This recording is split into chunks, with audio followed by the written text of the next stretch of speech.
Have you wanted to use your home equity to pay off debt or improve your house, but found the old way too painful? There's now a new, better option for accessing your home equity. It's called HomePace. Here's the key. It's not a loan, so there's no monthly payments or interest. Instead, HomePace gives you money up front as an investment in your home. That's right, you get money that you can use however you want without the burden of monthly payments.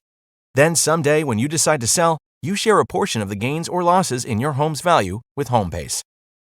That means if your home's value drops, HomePace takes a loss too. HomePace gives homeowners a better choice to access home equity. No monthly payments, no interest. To get an instant quote, go to homepace.com/quote. It takes less than 5 minutes. That's homepace/quote to get started. If I came this way.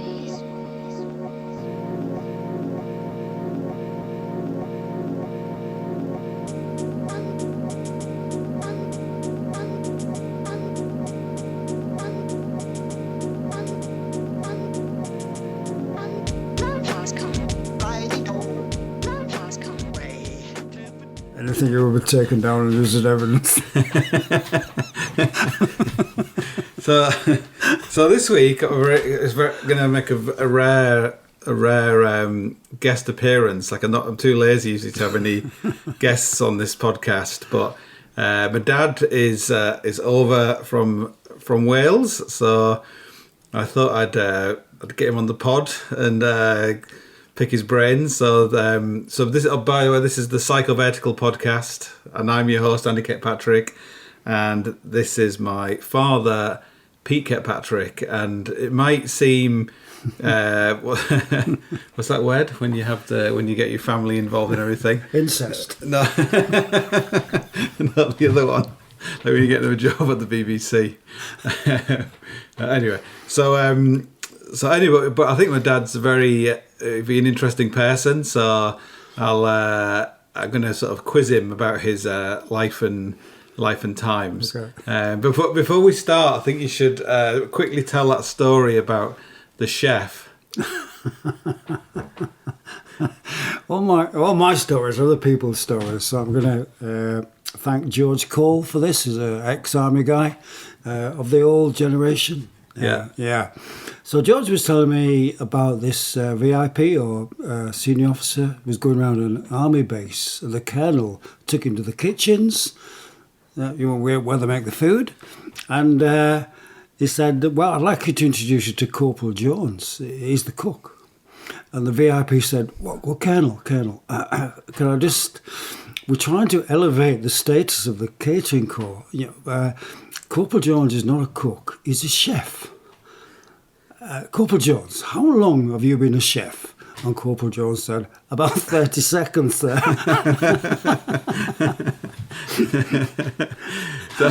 So I guess this podcast could probably last about a week if we go from the start to the end. But I think maybe we'll just start with your who are you? Like where do you come from? Where were you born? Police interrogation. Well, I was born part of that 1947 surge of people into the nation. Born in Hull, a very prosperous shipping port, and then that was a long time ago, wasn't it? So we better point out your dad was in the army. Dad was in the army, yeah. So we keep this on the lowdown because he was in the uprising, the Irish. He was over in the. Like I seem to remember seeing photographs. I don't know if you had them, but there was tanks. There was like the old World War One tanks, and he was in. It was photographs that were his, but they were in Ireland, and it was. You probably did. I think, like many my generation, that you wish you'd asked your dad lots of questions. So he was also in Egypt when there was putting down and all that was going on. But it wasn't. Palestine, he was in Palestine, so wasn't he? Through in South Africa. It's like, his balanced out, his role in those units was Chief Clerk, so he's probably arranging coffins, ordering them and filling them. Who was it? There was someone saying about the colonies. It was something about Ireland, you know, the colonies or something. Maybe it was about Alan Partridge or something. But yeah, it's funny, isn't it? Well, we all have these. It's like having a grandfather who's in the Gestapo in these days to have someone who's in the British Army in the 1930s, 1940s. But one of the facts that I tell about my dad, he joined in 1918. You can imagine that, 1918. That was good timing, though. Yeah. Well, he joined because he went to the defence of his mother, who was being beat up by his father, and then they both turned on him. Yeah. Them were the days. So he went off to the Durham Light Infantry, So different days. In some way, I ran away from Hull to get to the airport at 17. But I wouldn't have been beaten up. I guess it's so you was that 1964? Yeah. So in 1964, you know they have this thing that the 60s didn't arrive in Hull till the 90s. Oh, crikey. And but you know this idea that you decided in 1964 you wanted to be a graphic designer, or you know you just run off to London and become this. You know that just didn't happen. No, I was in that. The era of the mod and the rocker and long hair and the Beatles. So that's my memory of that. No career ambitions. Like how did you do at school? I do have no documentation to support this, but I believe there was 42 in our class. Really? Great baby. Yeah, I didn't have names or numbers. Yeah. What was school like in those days? I wasn't inspired by it. I wasn't interested in it, but I was a good pupil. Subsequently, I had a career in sport and the outdoors. But my school had a concrete playground. It had no gymnasium. It had no football pitches. It had nothing. So all my sporting and any ability I had came from on scraps of spare ground and things like that. And parks. Is it still there? The school has been knocked down. Yeah, it is. Yeah. Oh, really? It's still there. Wow. It's kind of rare. Southcote's Lane. Everybody knows Hull. Yeah. And did you grow up in that house? Like when I was a kid, we'd go around and see my grandma. Next to the we moved about in my time 3 council houses. Right. Yeah. On Preston Road. Because I always remember in Hull, this must have been a big thing when you were a child. Yeah. With the drains. Well, drains were like you for the docks. It was a source of. I mean, I was a champion stone thrower. Yeah. That's what my sport. Yeah. So kids were always drowning, weren't they? Yeah. Well, I don't remember. Yeah, I remember swimming, but it was more. Throwing things in. Yeah. Yeah. I don't know if they're still there because I looked on some because basically, if anybody who doesn't know, Hull is completely flat. It's the flattest place you can imagine, and they drained all the land with these big straight rivers that went out into the River Hull, that went into the River Humber. So right through the city had these straight. Well, it was a 50-yard stretch, not all water. And in my time, the banks were jungle. Right. Where now it's all been cleansed and there's lawns either side. Where then it was just, it was just a park. And I guess Hull was like one of the most bombed cities in the UK. Like, do you remember anything about that or? No. It's only when you go back that you kind of. There's lots of compared it to other places. There's lots of car parks in Hull. Yeah. So do you have good memories of your childhood? Do you think? Yeah, I had loving parents. I had an invalid dad, a very supportive mother, and being the youngest of about a 10-year gap between my next brother. It's a bit like an only child, which makes you a bit more independent, isn't it? Yeah. So as I say, to escape from Hull was to join the RAF. I didn't want to defend the empire or anything. I just wanted to get away from Hull. Yeah. So why didn't you go? Why didn't you? Was it not that? Because it's interesting. So your one brother went off to New Zealand. Yeah. And your other brother became basically a sort of scallywag pirate. Yeah. salvaging Yeah. legally off submarines and things. Yeah. So obviously there was something in your DNA. The I don't entire, know. all three, like the fact that your dad had gone off adventuring. Did that go into you? I think or? we have brothers like that who go into different parts of the world and sending postcards and coming back all brown with stories. You kind of, there's less desire to be a plumber in your local town. Yeah. So it does stir, Because I would have stir thought the pot. in those days was like going in the merchant navy. Was that a I don't know. and going to sea? Because I guess it was a huge. I think one of the consequences of perhaps not having the best education, Yeah. partially through my focus, and then how it was then, I always thought I was thick. Yeah. So those higher aspirations for things. Yeah. So self-limiting beliefs, really. Yeah. It's funny. Because I guess to go in the merchant navy, it wasn't Yeah. just. You had to be quite skilled. You had Yeah. to do a lot of exams in those days were way more tougher than Yeah. a lot of exams these days, weren't they? Because they had Trinity College, remember Yeah, Trinity yeah. College, Nautical College, yeah. I mean, a lot of people just talk about being a trawler boy. Yeah. It's like a Jack Hawkins from Treasure Island, but around fish. Yeah. But that was like a. But they were glamorous it because those trawlers were going up to Greenland. They were. thing. Oh yeah. It was super extreme. Oh yeah, super. I remember. yeah. I remember meeting somebody who was a climber. He went on the trawlers when he was young, Yeah.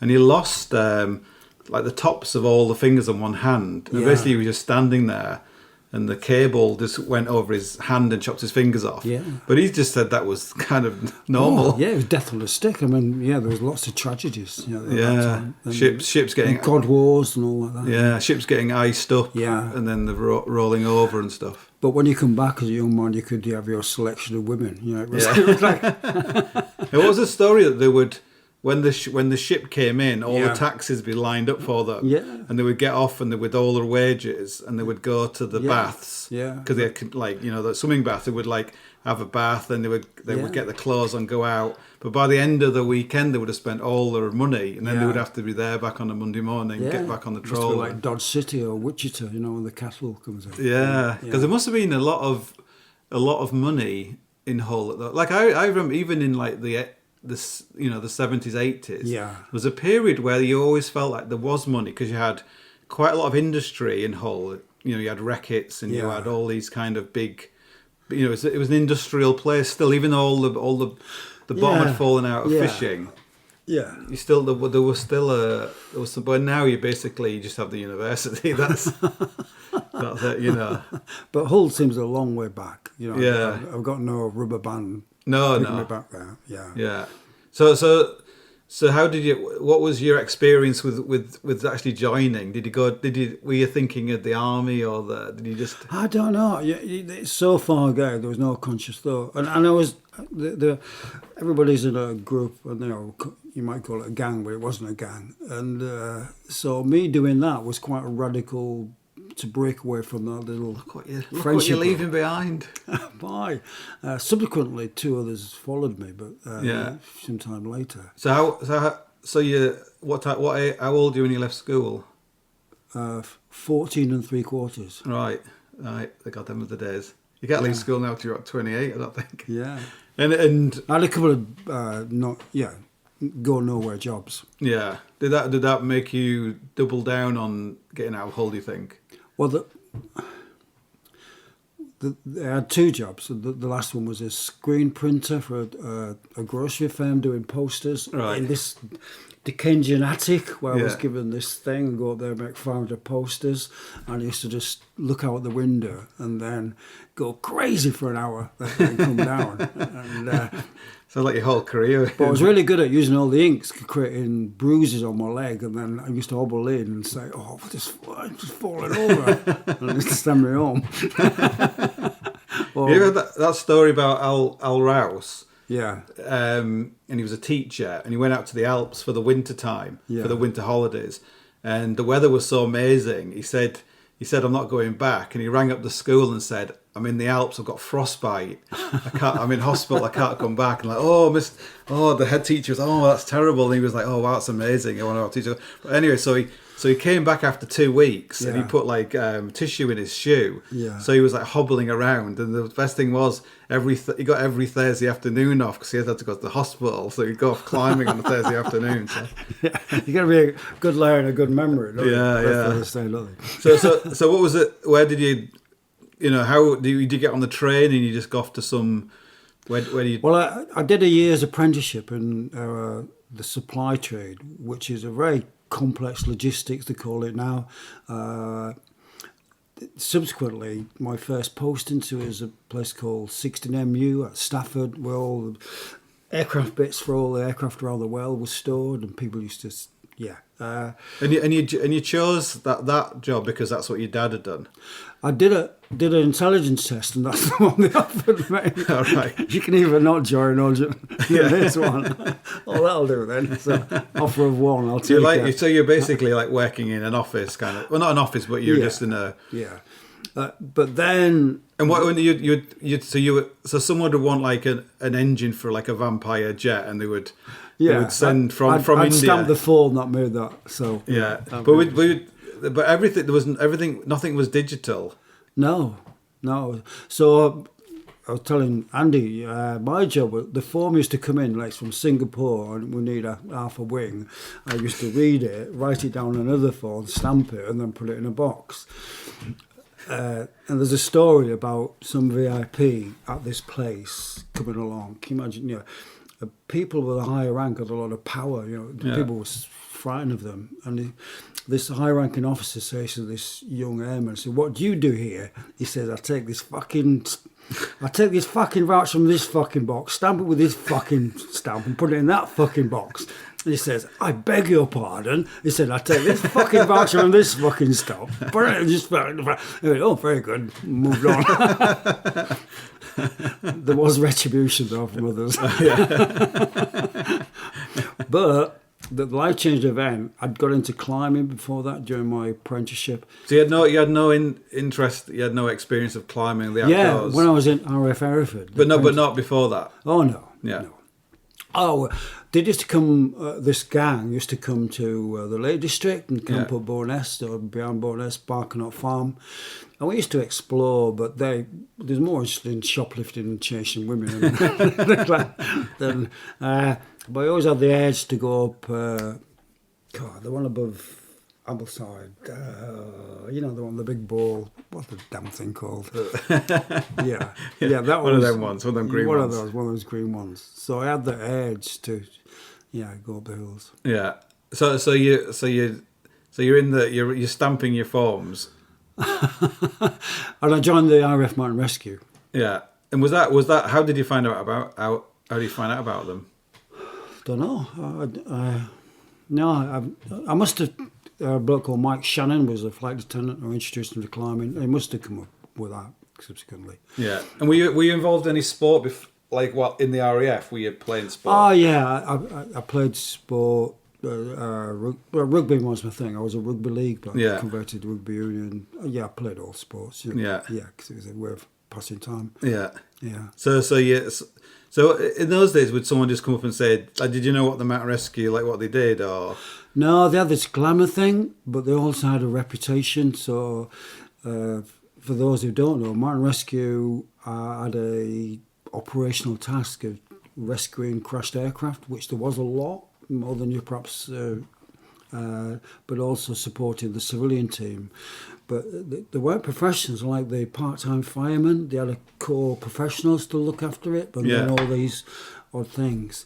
And they were just like my brother, pirates. You didn't have to wash, you didn't have to shave. You could wear anything you want, take you away, and at the weekend, run over the hills, drink a lot of beer, come back, occasional rescue.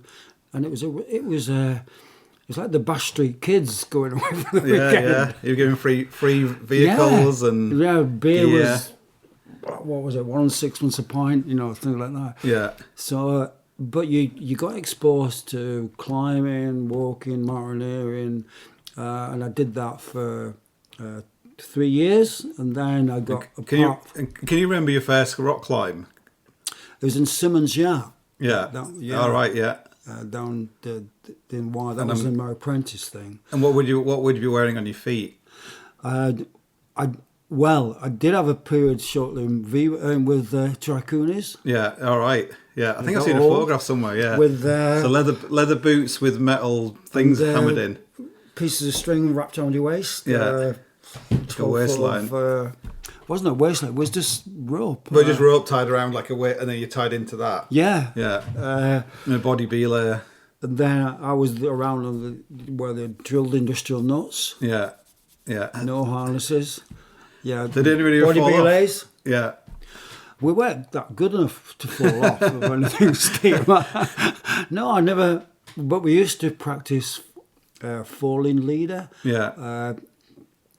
Little triffin. Yeah. Where they tie you to the rock and then they go above you, and with about 50-foot runoff, tie a big like tractor tire and let it go. Yeah.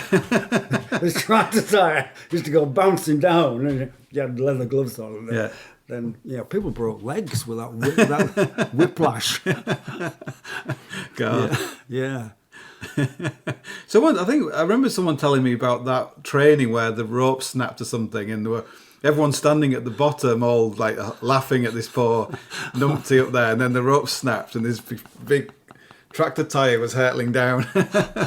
Yeah. There's no health and safety, I'm guessing. Well, it was, yeah. Because I remember you telling me that you went up to Schnechter in the Northern Corries, and you went steps. Yeah, you could. Well, what is now the descent path? Yeah, that was my first snow and ice climb. Yeah, all day long, like going called steps. Mick Young's out there. Yeah. And we went back to the campsite, and there was 2 women there, and they thought was heroes for climbing this big North Face. And now people are skiing up it probably and things, mountain biking up it. But we thought we were the dog's bollocks. Yeah. And did you learn from other people? Did you always have some more experience? Yeah, they had it was a bit like a public school. You had a party leader. There was a pecking order. Yeah. And I was young. I didn't have a beak, so I was just do what I was told. Do you think those old guys would see something in someone and they'd be like, they're fit, they're keen? Yeah, there was a. It wasn't my. I was in Martin Rescue, that thing, for about 15 years, and there is a meritocracy where, as it got more professional towards the latter end, you had someone on the lowest rank in the Air Force, and he had within his group on the hill, his party, you might call it, like a wing commander. Yeah. And the wing commander would do what the young lad told him to do. Yeah. Oh, cool. I guess it was interesting because you got to see climbing almost like that was kind of the golden. That's kind of Willens and Brown and all that kind of stuff, isn't it? Like were they like heroes to people? Or? Yeah, I remember stood next to Joe Brown having a piss in the Panagurid, and I was in awe. I went back and said, "You don't understand a piss next to." I guess did you have some like real scares when you were climbing early on? I don't think I was. To climb severe was then quite necky, good protection. So and the consistent thought is never do anything you can't reverse, never fall off. Yeah. It wasn't push it. You haven't tried till you've fallen off. Yeah, it was the opposite. And you were saying that traumatic was like the hard man's crack. Yeah, where now it's more like the bumbly. Yeah, I was scared of going on. I remember. Mental breakthrough going across Crib Goch. I'd heard about all these things around it, and it was only till it was on Snowdon a load of like nuns came by and asked them where they'd been instead of Crib Goch. Something like that. And did you go on any like foreign trips? In the early sort of. Well, early Scotland days? Was foreign then. Yeah. Was it? I guess it was. Did you had the motorway going up? Would you have the A9 and things? I only went as far as south of Lancaster. Really? Yeah. So it must have been a long old drive. And the A5, was it the A5 goes up Scotland? Oh, the A9? A9, yeah. It wasn't like that. It Yeah. used to go a bit like that. None of the railway go a bit. And it was. Oh, really? So it would take 2 days to go up to Aviemore. Yeah. And you were saying about going skiing, and you were just camping in Glencoe. I was camping at Coilenbridge. Right. So in the winter, like in a tent, and we had a fire, and my plastic boots melted on that trying to ski. Yeah. But I mean, you talk about health and safety. You could go up there, do climbing and walking and that, and then you could go to the ski place and say, "Can I stand in for dinner hour and I'll get a lift ticket?" Yeah. And so I used to do that. So you get free skiing. All right. There were because I did this podcast and they're talking about the Falklands War. Yeah. And they were saying that would never happen now. That that it was so by the seat of your pants, and because it's in the there was, I think life was cheaper in those days. You think? I don't know. I mean, luckily I was more in the business of trying to save people than kill people. Yeah, than kill people. I don't know. We did the best with what we had. And did you have to? Was it like? Was it? I guess some people were making mountaineering clothing. Yeah. Like ventiled smocks and things, but it must have been. Was it cobbled together what you had? Well, one of my claims to move the system on, that the military is a big organisation, and they have, going back to equipment and that, they have scales of equipment where this unit has a scale of equipment, they're only allowed that, and you can only demand after that. And our scale of equipment from our rescue was drawn from the war, and they're like gas capes. These big leather gauntlets. There was prehistoric, there was prehistoric, so we had to. People were buying their own. Yeah. Or people were saying we're going to get that from a local thing, part of the scale, but say to the bloke, if I give you, can you give me that instead of that? So there's a lot of fraud. Yeah. But benevolent fraud. You was trying to, as a team leader, he was trying to get you guys the best gear because they deserved it. These guys were giving up 3 weekends out of 4 of their life. And what kind of boots did you have? Like the old Well, they used to think called Careless, like a single skin leather boot. Yeah. No padding within it, no insulation. Yeah. And then you started getting proper then people used to buy Galibier boots or something. Galibier boots like that. Yeah. Yeah, God. So what was the first ever kind of call out you had where you had to go to a plane crash? My first call was a vampire. You Yeah. mentioned vampire the video. Someone, the bear wins. Yeah. And that was a fatality. Yeah. In mist, trying to find it. And so around that time, you learn about these things by others, these elders. And there was a Victor bomber had gone missing or reported missing. We had to go looking for it. And in my young mind, I was looking for, walking through the hills, I was looking for like a badly parked Victor bomber. Or all the shape of a plane. Yeah. Like that. I can't see like it. Flight of the Phoenix or something. Yeah, just stood out like the Empire State Building. You can't spot it. It didn't crash, it had gone somewhere else. But when you majority of aircraft that crash, they just splatter everywhere, or there's a trail of damage. Yeah. And with this vampire, we found it, or it was found by the team, by tasting the water. And then there was petrol in the water from the streams, and they followed the streams up into the mist and stuff like that. Oh wow, that's an interesting way of doing it. And And I the guess smell, the smell of the after. and like having to deal with sort of dead people, like there's no like training. No, there was no post-traumatic stress debriefs and that.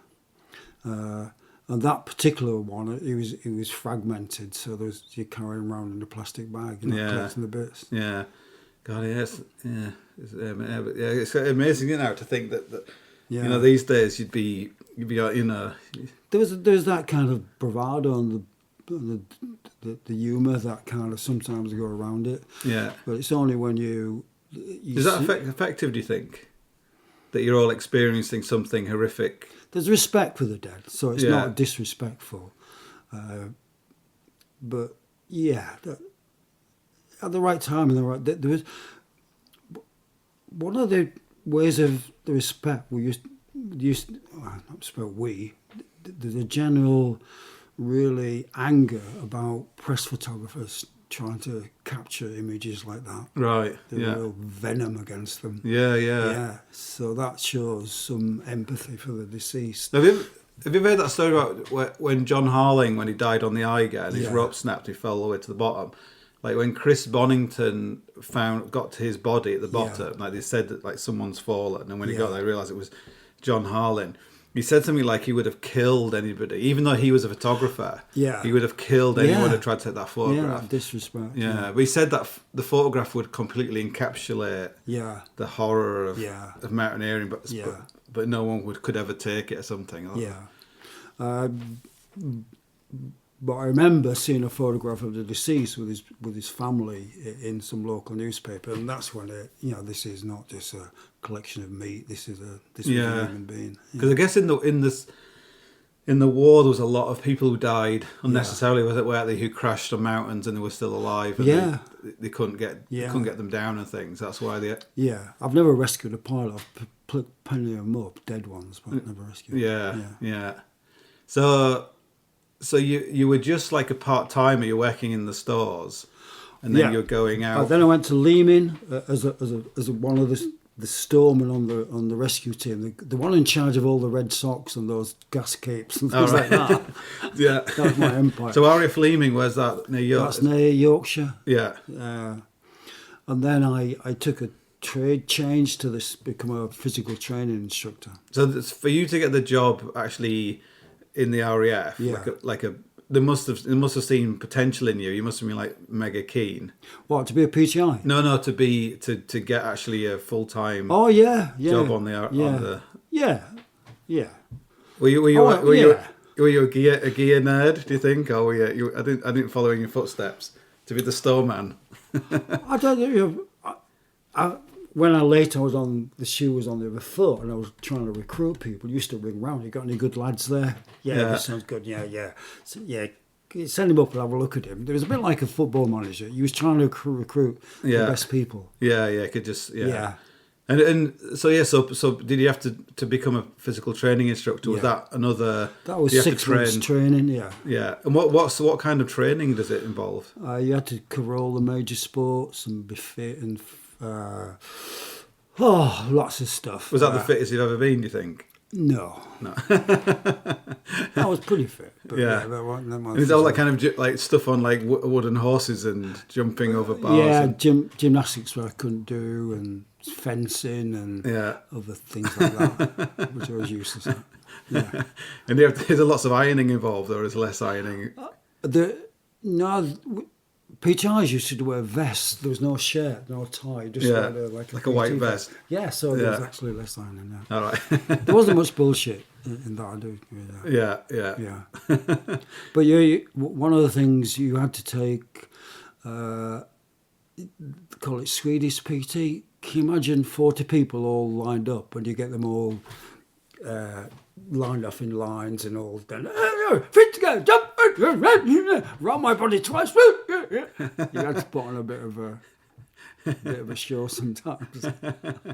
Because you never struck me as someone who would be shouting at people, getting them to do. You're not like the. Some said you'd shout, but you got a twinkle in your eye. You don't really mean it. you don't really mean it. And it was. I think you remember telling me that. You just had plimsolls. There was no There was no running shoes. 5 mile run, white plimsolls. Yeah. and I guess there was no. That was the climbing shoe as well. Yeah. And there was no nutritional stuff. Would be, no egg and chips. Yeah. Because there was a podcast someone saying about being a pro wrestler. Yeah. Like in the back in the day. And how it was frowned on to drink water. So people be training all evening with no water, and they thought it would toughen you up, So But now you're running with your camelback on and you're... we definitely were at the cutting edge of sports science. But I guess, like, you know, Roger Bannister and all those kind of people, if you look at their... Although someone said that Roger Bannister's shoes are lighter than most shoes you can get now. Really? They were like a single piece of leather. Yeah. You know, Yeah. So you went on, so then, did you stay in the mountain rescue, or were you being a PTI and then... So I then became a PTI, and then I eventually got myself back to mountain rescue as a volunteer again. Yeah. But then after about a year of that, I was now married. Yeah. And then I was whisked off to Sardinia for Sardinia. Yeah.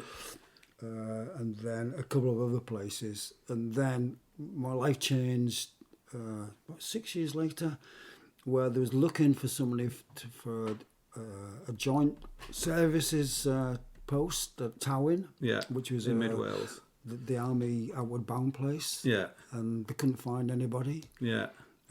Then somebody put two and two together, because I'd mourned like hell. Yeah. To one of my bosses about, I want to do this, and I'm not. And how would you find out about a job like that? No, I was just approached. Oh, right. I didn't know about it. So it's basically walking, climbing. In my as a full-time... days at PTI, I used to take... It was like the perfect job for you. Yeah, I took people away to the hills and things like that. Yeah. So people knew I was interested. Yeah. Because that's probably one of my earliest memories of you, is you getting up. I must have been 5 years old. Yeah. Like you getting up, which seemed in the middle of the night. Yeah. And you would like march them all down getting them all swimming in the sea. Early in the dark or something, and put them off for life on me as well. and what?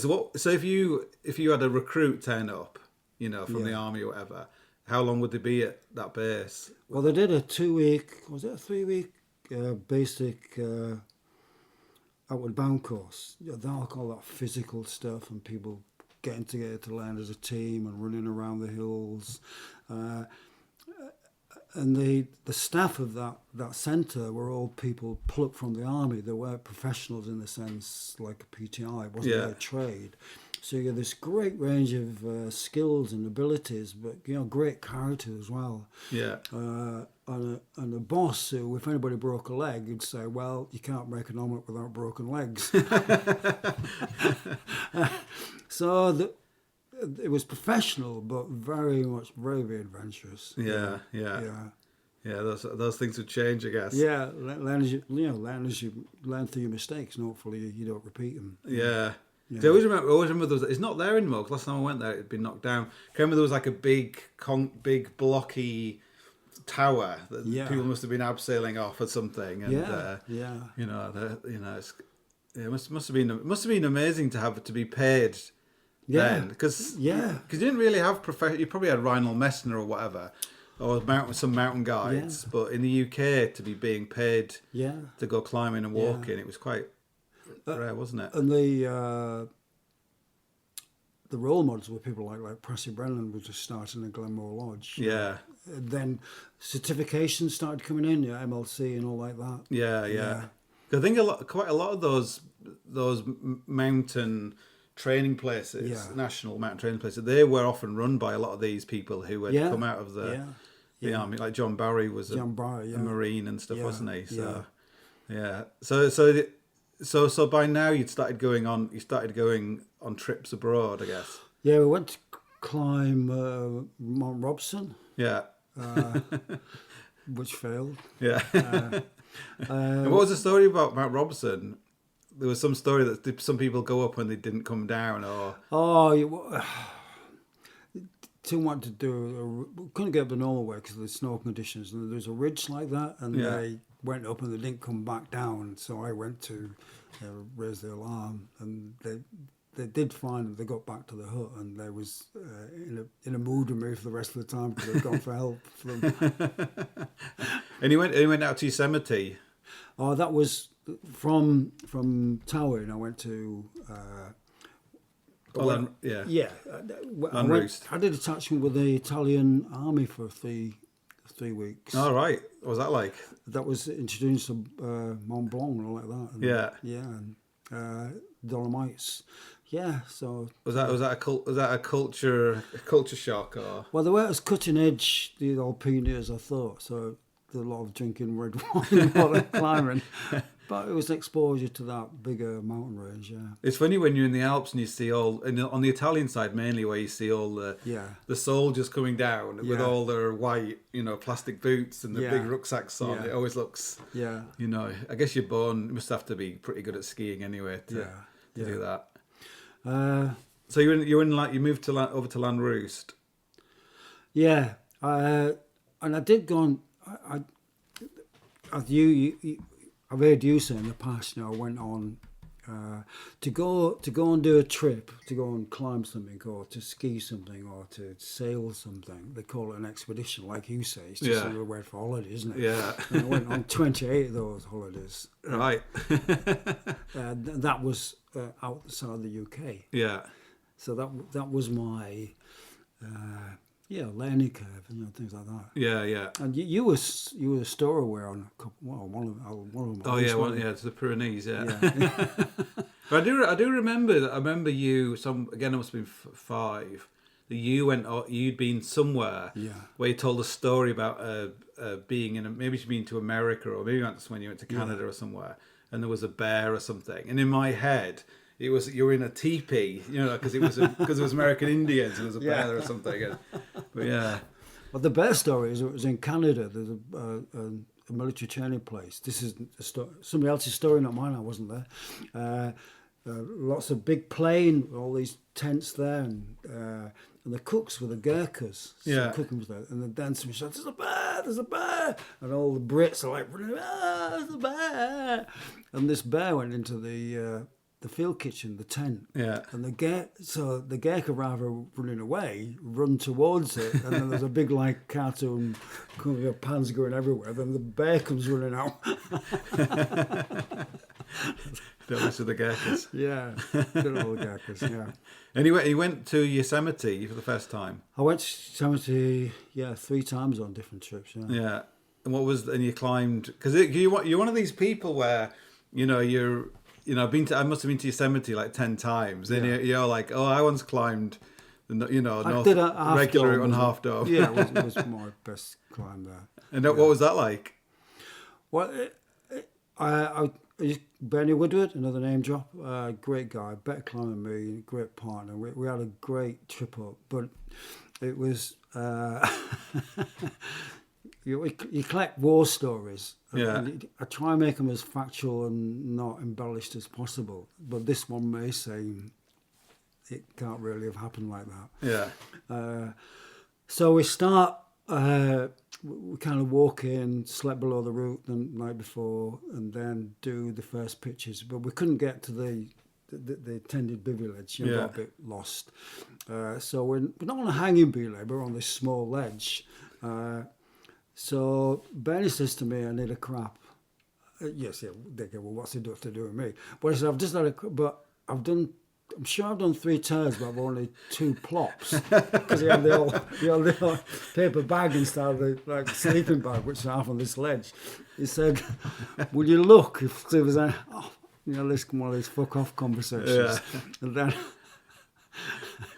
at that point, there's a earth tremor. All right. I won't say it was an earthquake, but Yeah. it was pretty severe. And there's all rocks coming down, and we're like hanging belay with like pegs like that. Fucking hell! Fucking hell! Fucking hell! Anyway, no, that was no. And where was this? Where was the spare No, turn? we had the earthquake. Then he Yeah. said, "I need a shit," Yeah. which is probably natural, isn't it? Yeah. And then it convinces me, I'm at my head up, pivoting round, my head inside this sleeping bag, trying to look at this mystery turd. When the aftershock comes. So we're just in hysterical laughter at so we survived that night. And then we start going up, and we bump into the back end of a Swiss guy and a German guy, and they'd linked up by the postcard on the campsite. Yeah. Climber wanted to do this. Yeah. And I think the Swiss guy just lost it completely. Yeah. He couldn't climb. He was just frozen. Yeah. So it ended up with Bernie, the better climber, leading this rope of 4, and I was at the back climbing, carrying all the gear. So you weren't hauling whole bags or anything? No, just on my back. Yeah. And that thank God ledge thing, Yeah. this kind of freaked out guy who was in front of me, Yeah. he took out all the gear. He'd left no protection. Oh, at all. really? So this monster swing. And I was stood up one leg going, fucking hell, fucking. And Bernie was around going, what the fucking me to do with it? When I eventually got there, he said, you make sounds like a man about to die. Yeah. It's really bad enough if you got the gear in, yeah. God. And did you do like Leaning Tower, or did you do some other West Face or something? I'm not very good with names, but we did some bits, yeah. Yeah. God, it must be hard, like, to come back Yeah. if you're doing those, because you are in this kind of system, aren't you, in the military? Yeah. Did you ever I guess you wouldn't in those days be like, I'm just gonna, sack it in and I'm gonna. No, I was living. So the work centre was Land Roost. Yeah. And they used to introduce people to climb and walk and all that. And then we used to finish work, and then I used to go running the hills. And I had a perfect job. I would have paid to have done that. Yeah. And I did that for 6 years though. Yeah, God, it must have been amazing. That's when I was very fit. Yeah. I did the 14 peaks in 6.5 hours. Oh wow! And better tell that story about the Snowdon bike race. Oh well, yeah. Because people want to know that exists now. It's like gone in the. Well, Mountain Rescue had this thing called Snowdon Bike Race, where you had a bike and you had to take it around the Snowdon Horseshoe. Yeah. 3 of you. But the bike had to ride over the start line, then be disassembled into the frame and two wheels, and then carried on your back around the thing. And I'm not sure I'm still the record holder, 1 hour 43 for the 3 of us. Yeah. Yeah. Have you ever seen that thing, the fastest descent of Triffin? It was in that race people do. I believe it's something like It's crazy. 10 minutes. Yeah, but the guy broke both his wrists. Did he? Yeah, we just kept on. He fell down, I think. Then. Yeah. So one of your. This is another great example of the way you just have these weird stories. Was once I brought up about the Fastnet race where all these people died in this big storm, and then you were like, "Oh, I was in that." Washed overboard on that. Yeah. So tell a story about that. Well, it was the storm which, and I was. Did it kill like 6 people or more? It was. Yeah, and we was like running. One of the experiences I did was an introduction to offshore sailing. Yeah. One of these big, rich man sailing yachts. Yeah. 5-man thing like that. And we ran before this storm to try and get away from it, and ended up at. And cows, can't remember, Newport cows, and there was that many people trying to run away. There was no room in the harbour, so all the boats were like stacked outside, and we was the end boat. So in the middle of the night, it was going up and down. Obviously, I sensed movement, and the movement had severed the ropes, our ropes, tying it to the other boats. So I went on deck, and as our boat was departing the other one, I just grabbed hold of it. And ended up in the middle of the night in the storm in the water. God. Lucky in many aspects not to get crushed or drowned. Yeah, well, John Bull, I know he was.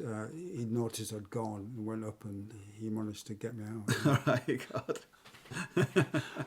One of my 9 lives. Yeah. Yeah. So when you were in Land Roost, you weren't in the Mountain Rescue anymore. You were just no, but I led I led immunity. I got myself a bad name for raising some things, and they got moved me out in a week. Oh really? And what were you raising?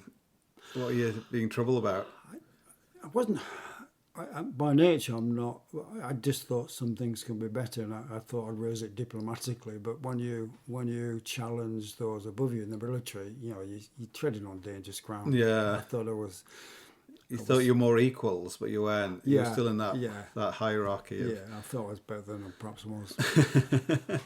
I suppose, but by this time, it's the time of like sticky rubber, gear Yeah. was improving. Yeah, better gear, Willen's better harnesses. technique.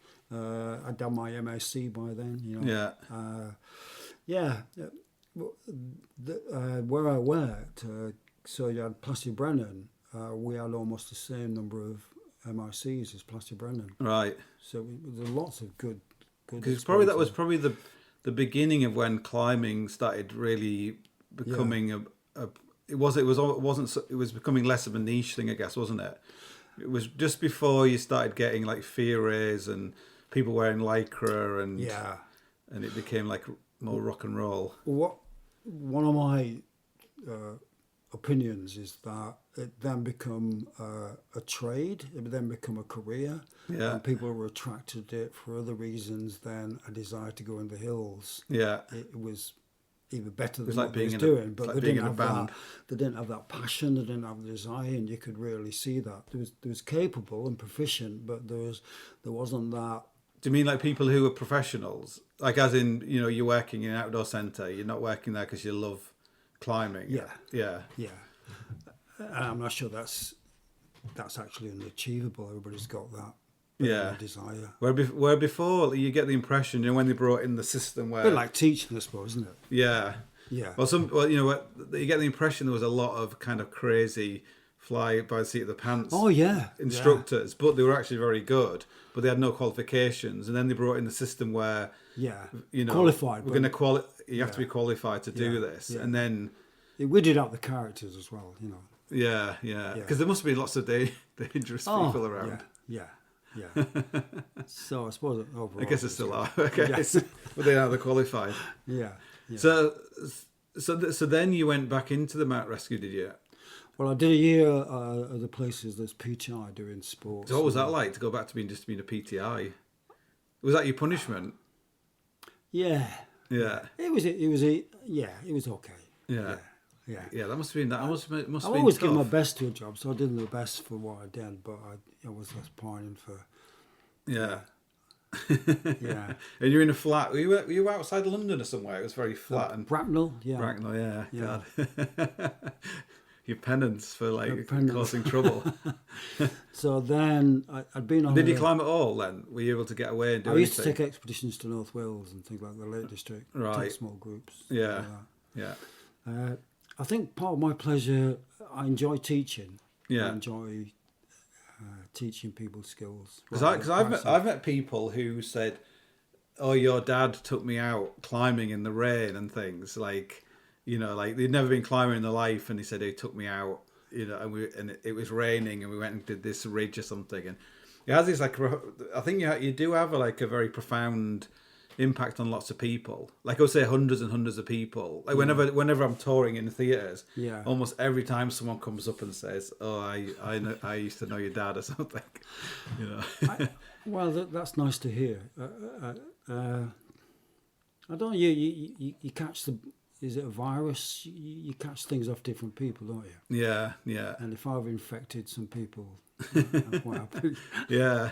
I guess maybe it's that thing of not taking it so seriously or having fun. You're having. People's always said, "Well, we'll have fun with you." Yeah. So you did your year as a PTI as penance, and then what happened then? Meanwhile, I'd been on a team leaders course to be a RAF team leader. Yeah. Because of my previous experience, and then I got a team leader's job at RAF Leeman, but it was located at RAF Linton and Ouse then because of a runway maintenance. Right. So then I'd. And what was that like being in charge of all these people? I always remember, the first weekend I was at Grasmere, and somebody came up to ask me a question, and then I looked round to say, "Well, what should we do?" And there was nobody else there. It was me. I had to go and answer that. I remember that. Oh, I've got to answer that. So, it was great. It was great because we had this. You could pick your own. You create your own football team of these crazy people who were given so much. Yeah. And do you know this thing about Cantonar? Yeah. You can only it's Thingy Rodman, but you can only have one Cantona in the team. Yeah. Did you have people like that in your team who were? Oh yeah, I would say 50% were like that. Yeah. So you talk about man management. You learn how to manage people and in different ways. The total learning curve.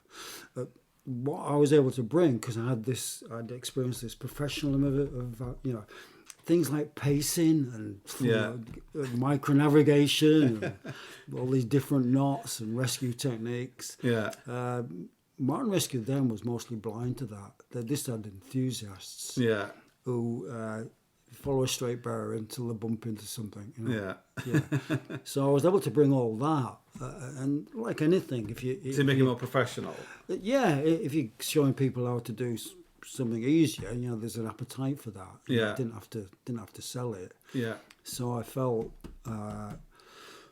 that was able to raise some of those standards. Yeah. And how would like civilian mountain rescue teams view the RAF mountain rescue teams? My experience going off, because a lot to do with Langdale Ambleside, depends on the person in that. Some were very, very keen. A bloke called Brian Morgan was very, very keen.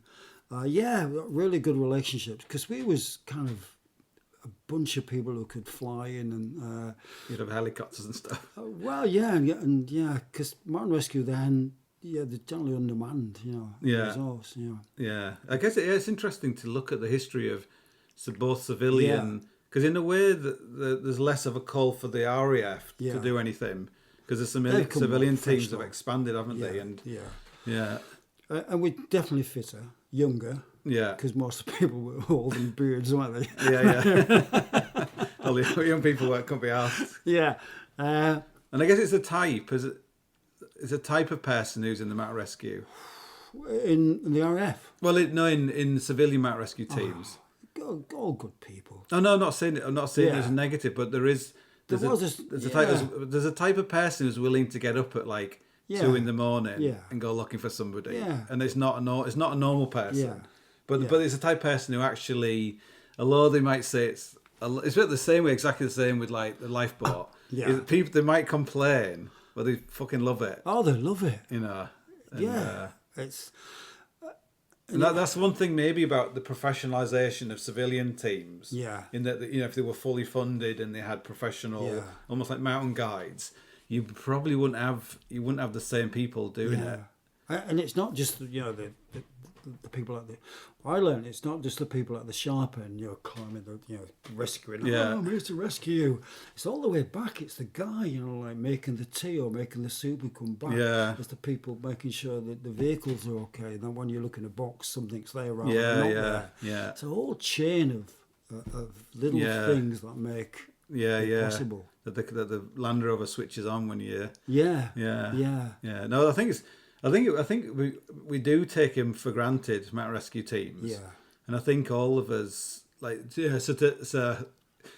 me and my dad were on the hill today, and just my dad got talking to the guy in the little booth where there was a guy giving advice about going on the hill, and he was in the mountain rescue. Yeah. And I think all of us, like I've always tried to do as much as I could from mountain rescue teams. Yeah. A lot of them not been rescued yet, but I think people do take them for granted.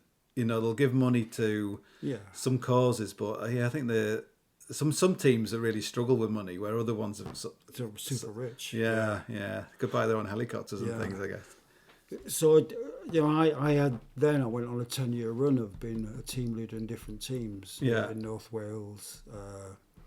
Twice, and then Scotland. Yeah. And did you have many on either end? Did you have people? Do you have trouble with people who you're in charge of? Did you have to get rid of people? Very rarely. Were people not suitable, or?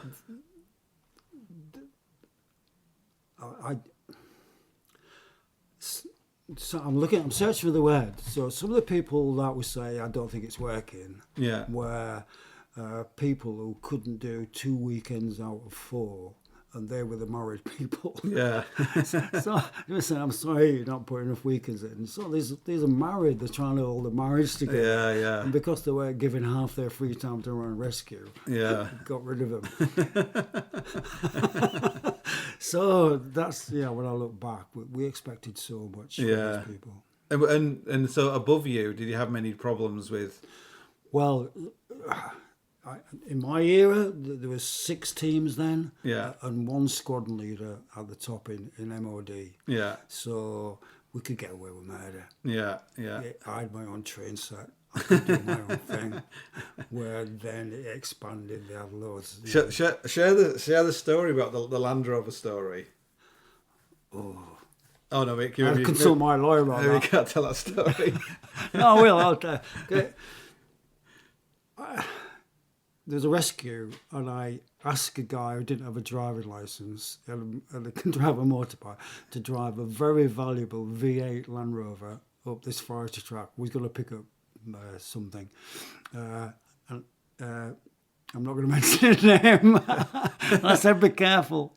Anyway, I went around the corner. He wasn't being careful. He was sat by the side of the road, and the Land Rover wasn't there. Looked over the side, and it had gone down. Rolled over a few times. It was on the lower. Oh God! And that was my last week there in this thing. So they got the incident done. I was speaking to the police inspector in a Scottish village. I said, "Oh, I'm really in the shit.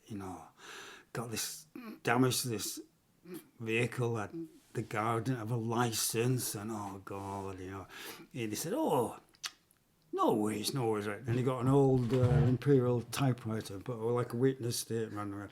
"I, Inspector MacLeod, was following Flight Sergeant Kirkpatrick at 5 miles an hour when the truck subsided." Yeah. So you survived. I have a friend who,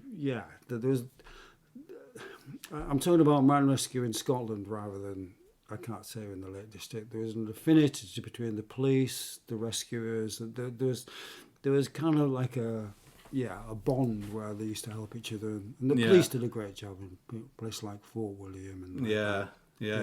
And the Scottish teams, in that terrain and in the nature of the hours, they're amazing people. Yeah. Well, you weren't around, the Great Storm when they had that huge, where it was like 200-mile-an-hour winds in the Cairngorms. What was that? Was that? Oh yeah, no, that was on Paul Rogers, an RF military guy got down. Yeah, he died. Yeah.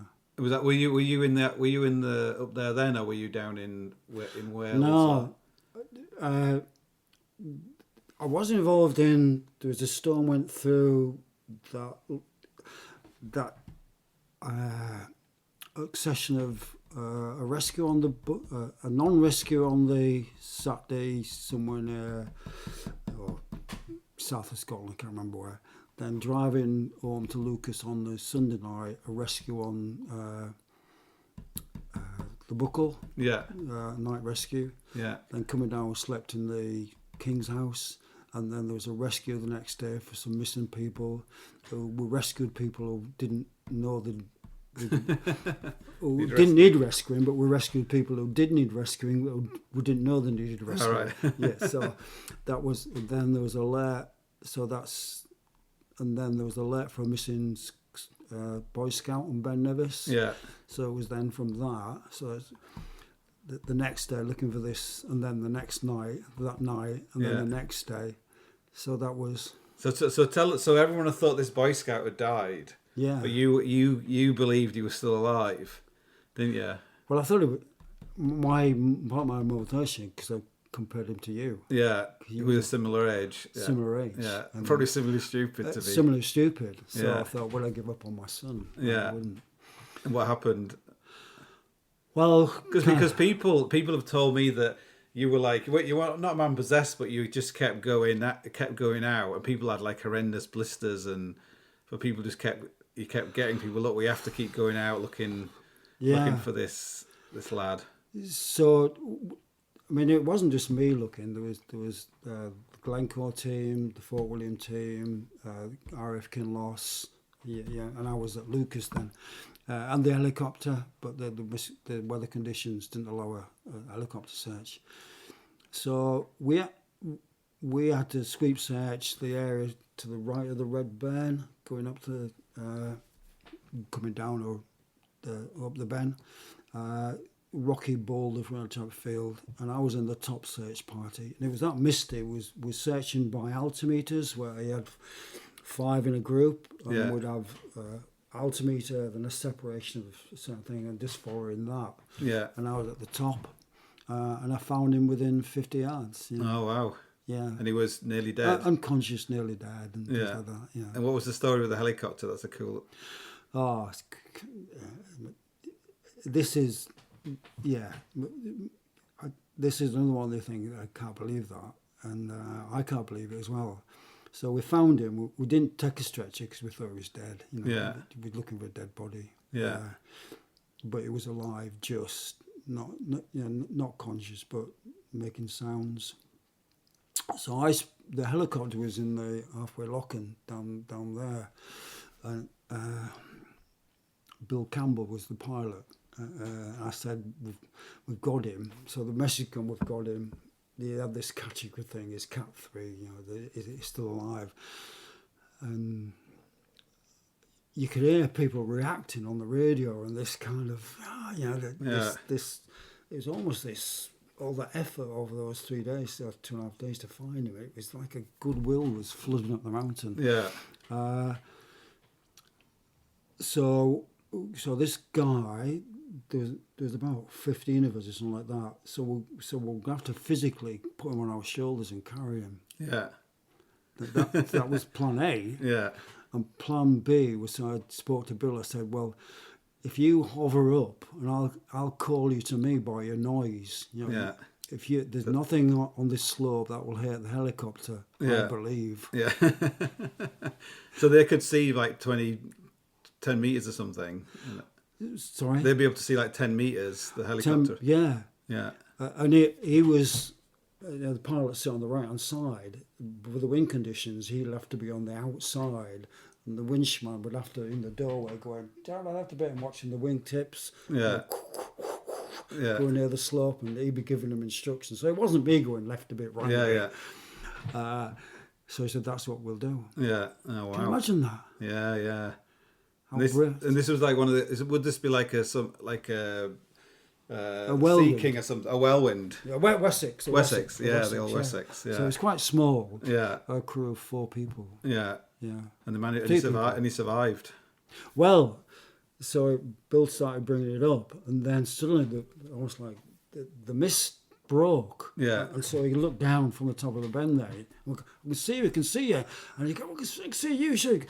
And they said, well, do a quick strop, which, you know, the wire comes down, like a big loop, which is called a strop. Yeah.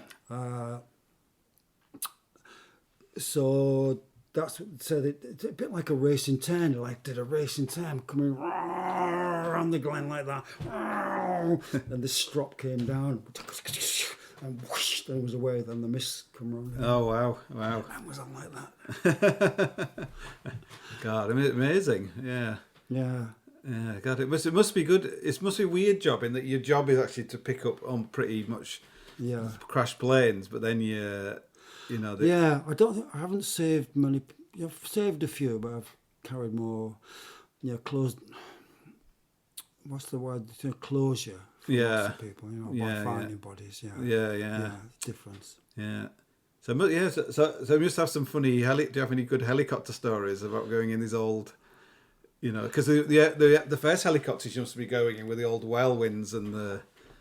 Oh well, they're just that affinity between the MR troops and the pilots because you need to have that. The funny stories like being somewhere, then you say, so we ring up a yellow cab and ring them up and say, we're on so-and-so, can you give us a lift? Yeah, we'll be round in a minute. Been dropped off from my own back garden once and rang up. Did you not tell me the ones that you could see in the old West, the whirlwind helicopters, you could see the feet of the pilot? Oh yeah, you can see the feet moving like hell. Yeah. Because it's so dangerous. People don't realise how dangerous it is to fly in the downturns, in the like mountain. that. You know. And jumping out of helicopters when the hover jump. So they're hovering on Cairn Last. Yeah. So we're doing something on the main wall there. That. So it's hovering like that, and you have to jump out the helicopter onto one of these ledges. Really? God. Yeah. Yeah. So I guess. But then, I mean, subsequently, night vision goggles came in, so we still... Because they were crashes. They had crashes, didn't they? There was that helicopter in... Sea King, like on Ben Moore, yeah. Fatality, a policeman died. Yeah. So it's a dangerous... Yeah, because you don't... People don't... Maybe they do realise, but when you call out people to come and rescue you, they are putting themselves in a lot of danger, aren't they? One of my... I went to a rescue on Brown Cove. Is it Brown Cove on Helvellyn? Yeah. And one of the civil rescue team asked the guy to pass him his I6, which he did. Unfortunately, he hit him right between the eyes. Really? So I had to carry him off. Was that green on? Was it green on green? Blue or something? Green on green. Yeah. God. So you kind of your last posting as a team leader was Valley, RF Valley, North Wales. Yeah, and did you want to finish? Would you kept on doing it forever? Do you think? I would have kept on doing it. I was, my second wife. Yeah. Allowed me to do that. Yeah. But a great sacrifice for all the wives as well. Oh yeah, to be away every weekend and stuff. Yeah. And what? How did it come to an end? Your mountain days? Because I should say that, but you were climbing. Like I remember coming out with you when you were doing E3s and occasionally, But no, but you were climbing well. You went sort of. But as a team leader, you weren't there for your own. I always felt that I'd give more to helping others than, I got more pleasure out of helping others, Yeah. Yeah. So how did it come? I'm not trying to make myself as No. but I was a selfish bastard. Yeah. And how did it end the RAF Mountain Rescue days? Well, then I'd been 10 years away from my main job, which the RAF had recruited, to be a PTI. Yeah. And they had a place in North Wales where they used to train young airmen. Yeah. And all the train. Is that the right word? Like personal development kind of thing. Yeah, courage, teamwork. Yeah. All that communication, gobshite stuff, which on paper is so dry. Was the kind of corporatisation, like the language, changing in the RAF by then? Yeah. It's more even more political. Yeah, and thank goodness that people realised the value of outward bound had always been like in the military. Yeah. But then trying to codify it and civilise it and kind of that had my actually before we should do a, because not want to be too woke here. Yeah. But it was very masculine. It was a lot all men doing these things, and you were someone who you were ahead of your time. You were woke before it was a thing, But by bringing women into Mount Rescue. Yeah, I did. Yeah, I can't explain that, but I was the first one to bring a woman in. Yeah. Yeah, and did you have to find a woman, or did a woman want to join? No. Yeah. And so tell us the story about the having to come and be checked out. Remember the... Heavy, don't you? Yeah. David Wally. Somebody from the MOD in charge of Women's Royal Air Force, used to call it then, came up to a weekend to check if she would let her girls come into the mountain rescue system. Yeah. And the mountain rescue system then was very...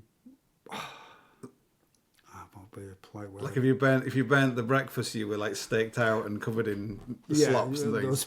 It's quite a robust thing. Yeah. And lots of drinking, but lots of effort. You know, good people just having fun and and judgment. I won't let my girls in with those animals. But you were saying to me that although she might not be as on average as strong as the strongest people, that the female members of the team, they brought things. Like, subsequently, in the civilian world, I worked with some top quality young women who were just superb, technically, physically. Yeah, so in my mind, there's no offsetting strengths to cover a weakness. They were just great people to work with. Yeah. And I guess it shows the kind of someone who'd be willing to the mettle of someone who's I'm going to go and join get in the Mount Rescue team or something. It's like really cool. Yeah. So your days are ended and you got sent off to Barmouth. I got like a press gang to be chief instructor of a personal development place. Yeah. Which the style was, I show at you up that mountain and then I tell you what's wrong with you and then you tell how good I am and then I dress better than you, eat better than you. Yeah. You're nobody, you won't get in my Air Force. To pass my standard. And was it really regimented when you went? Yeah. Because I've been there doing some work, like talking there, and I remember having been to like RAF Mount Rescue, like the what would you call it? Like they have a house, a building. Yeah. And it was always very like it's kind of like a club, really, like a climbing club. There was lots of pictures and climbing everywhere. Yeah. Where I went there, and it's really formal and like things printed out everywhere, like how not to slip on the tile floor and everything. So you must have been a shock to them, or. So I went through a grieving period after leaving Mount Rescue to be exposed to this. Yeah. And going on the hill with the instructors and seeing how they treat people. Yeah. And being told, we don't get too close to them. We keep a distance from them. Yeah. We only call them by their surnames. Yeah. And so I had my own experience of MR. So MR is a bit like a family in a way. Even though you've got a pecking order, it's definitely like a family. But I didn't have any authority to say, well, no, that's all wrong. You should do it like this. Let's do it like you do in MR. Yeah. Because we're talking about the whole of the whole military was like that. The military like that. You're questioning military discipline, military ethos. So somehow I ended up at Braithey Hall, which is a training centre in the Lake District. Yeah. It trains young people. And at the time, that was the Plastic Brennan of that type of thing. Yeah. Worldwide. Yeah. And I was just in awe of how they treated young people. Yeah. And how they brought the best out of young people, which was, to create relationships. Yeah. That was better than them. Just be, Yeah. And lots of little subtle things. And you had that story about where you had this thing where you had to jump into this pool of water, and someone asked. Remember that story? No. You had to jump down into this huge big chasm, and you had to hit like a tree branch. And if you didn't, you were gonna. And then someone asked you if was it being risk assessed or something, and you'd never heard that before. You realise that the RAF was changing, the military was changing. Yeah, we used to do some, down slate mines with no torches and things like that. You used to do lots of adventure stuff, which in a supportive, but because the military went like really into that. Like I've done. Well, they did have people killed. Maybe that's. But even like there was but not in my watch. I met like a few. Like someone said they did some speaking event, and someone was saying now they'd literally just come back from Afghanistan. Yeah. No, they come back from Baghdad, and they've been full on fighting for their lives. Yeah. And he decided to do like an orienteering weekend to try and decompress all these soldiers. But they were like, "Oh, you haven't done like a risk assessment of slips and trips in the woods." Yeah, it's easy to all that was a victim. There's some good come out of it, but it was that. So to kind of go back a bit, so there was a staff of about 8, and we did all. Somehow this 8 people they bought into this new way. Yeah. And they went up to Braithey Hall as well and had a taste, and the bosses above us bought into it as well. Yeah. So we were, this group of people, able to change how the Air Force operated In that one and place. years ahead, in one place, and then subsequently other places as well. But Did Cramble. Did you not say that it was this? But as soon as you left, someone came in and he made it all back to how it was. Well, somebody tried to come back and change it all back to the way it was, and I said, I'm leaving the Air Force because of that. And I got a job at this Braithey Hall. Yeah. So that must have been to leave. So how long had you been in the Air Force for? 34 years. Yeah, God, it must have felt. It's kind of a lifetime, isn't it? Yeah, but I said to you, I was never really in the Air Force. I was just climbing and walking and running around the hills. But you did. You just. Although you had a few not really rough patches, but you did have like the dream career, really. You've read something I wrote for the RF Mine Rescue that 14-year-old lad, leaving school. I would never imagine some of the experiences I had. Just amazed. You went off to the Himalayas. You went to climb all over the place from Flat Hull. Yeah. And I guess you'd think that was kind of the end of your story, like leaving the RAF, because that is a lot of people when they're in the military, when they leave, they just get a normal, they don't generally retire. They start working in a FE college or something. Yeah. But that is their my son's home from work, and they're just doing a podcast. Hi, Ewan. So, but for you, it wasn't really. It led on to us. It was in a way. It was your life post that has been very maybe richer in some, but different ways. I would say I always felt that Mine Rescue was an amazing thing, but let's say you saved everybody who died in the hills during the UK at that time. I think the annual death rate was it about 35, something like that. Yeah. It's not a lot of people, really, is it? Yeah. Not many. Yeah. Yeah. But I got involved subsequently in people who were struggling in life, the delinquents, crime, drugs, something like that. And they're in the thousands. Yeah. So with Braithey, you were dealing with young people. Young people. I got involved with a thing called Youth at Risks. I was a what's that thing that always making me laugh? A consultant, a management consultant. Because what was interesting so by the time you left the RAF, I was a grown up, and you went through this weird phase. Well, towards the end of the RAF, when you were working this kind of management, management training with the RAF, you suddenly started reading all these books. And we'd go for a walk, and you'd be talking about things which they're very. When people do sort of management training or they do business, they're all reading exactly the same books and they're all saying exactly the same things. And you went through a phase where you became what you thought you had to be because that was the theory. But but eventually you seem to just get rid of all the theory and just go back to what you knew from your. I thought it was important. I mean, they were billing me something like £1,500 a day. Yeah, that'd be like a month's wages. The bloke was thick. He doesn't feel as though I was worth that. Yeah. And to try and bring that value. Did you change the way you talk and everything? Do you think? I did.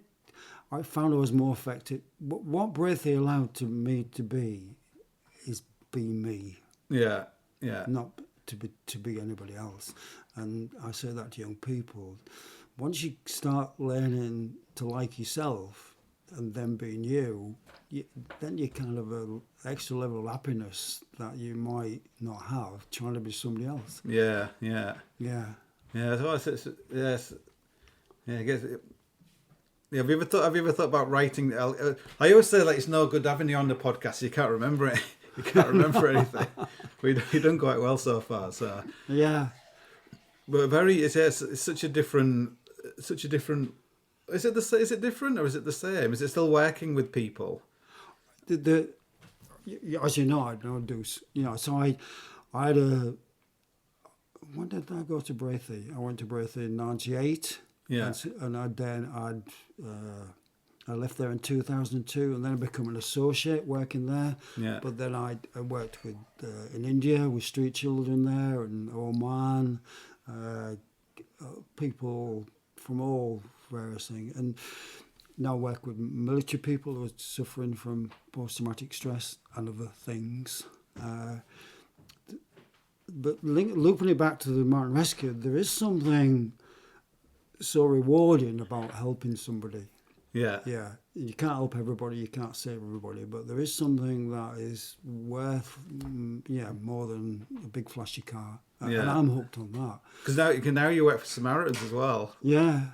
So you're giving up all this giving all your free time when you could be. I know I am hooked on that, but I also feel guilty that you're getting some pleasure out of somebody's shitty times. Is it pleasure or is it? Yeah. Yeah. I guess you've always been busy. That's the. Well, yeah. The only black mark in your book is that you play golf. That's the. I know. That's the only thing that spoils the. I do wear climbing gear though when I'm playing. You're a bit like the sort of the Dalai Lama of Mount Rescue or something, maybe. I don't know. Yeah. Yeah. And I take satisfaction from seeing you do similar things. Yeah. Yeah, in different ways. Yeah. No, it's amazing, isn't it? Like the journey of your life, like all the, I think we were talking about the path, the path divides, splits, like which way do you go? You might take the wrong path, but you'll end up at another split which takes you to the right path. And I think I come from a what was the word they say? A generation where your mother, so there are casualties sometimes. Yeah. You can't have it all sometimes. Yeah. Sometimes that. You're not. I think I've said to you, you don't feel like you're. It's penance, like helping all these people. Probably is. Yeah. Feeling I've messed your life up in some respect. No, I think I told you that you don't have to do penance. Like it's not. It's not. Yeah. We all make. They're not. Mistake is not the right word. It's just something that. Yeah. You trip over something. It's not a mistake. It's just things that.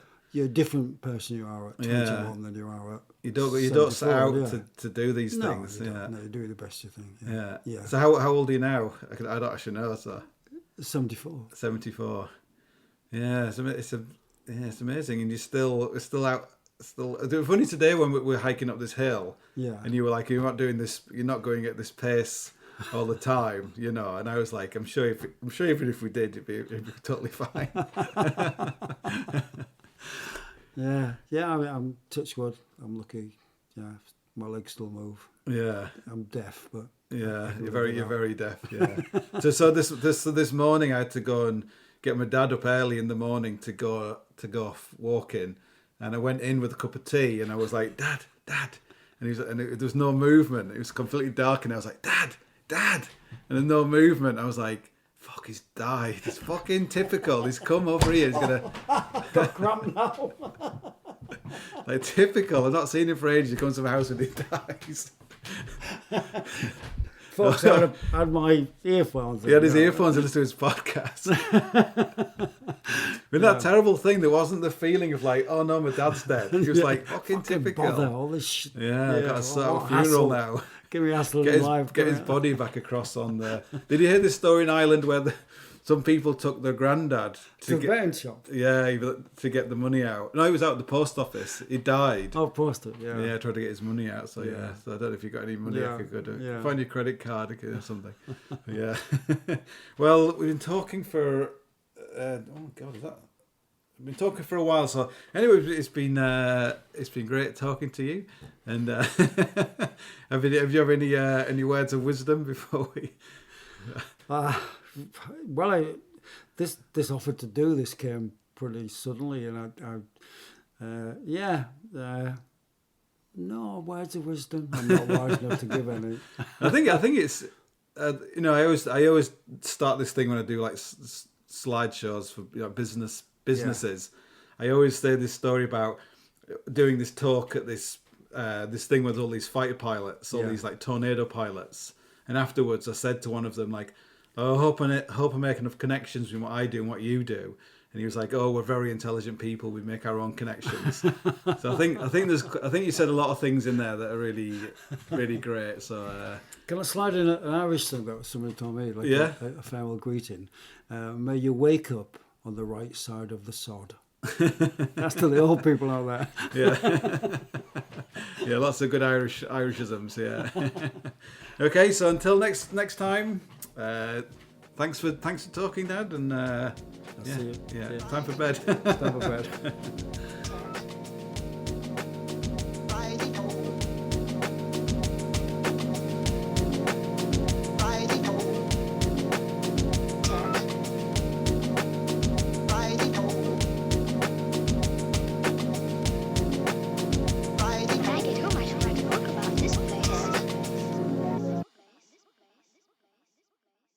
Underdog Fantasy is the fastest growing fantasy app and easiest place to play fantasy sports. Play season-long best ball, fantasy drafts where you only focus on the most fun part of fantasy, drafting your team. Just jump on UnderdogFantasy.com or download the app, draft your team, and that's it. Underdog handles the rest for you. No waivers, trades, or setting your lineups each week. And if drafts aren't your thing, they also have a pick'em game where you can win 20 times your money in a single night. Use promo code RADIO, and Underdog will double your first deposit when you sign up with up to $100 in bonus cash. Deposit $100, get $100 free. That's promo code RADIO. Terms and conditions apply.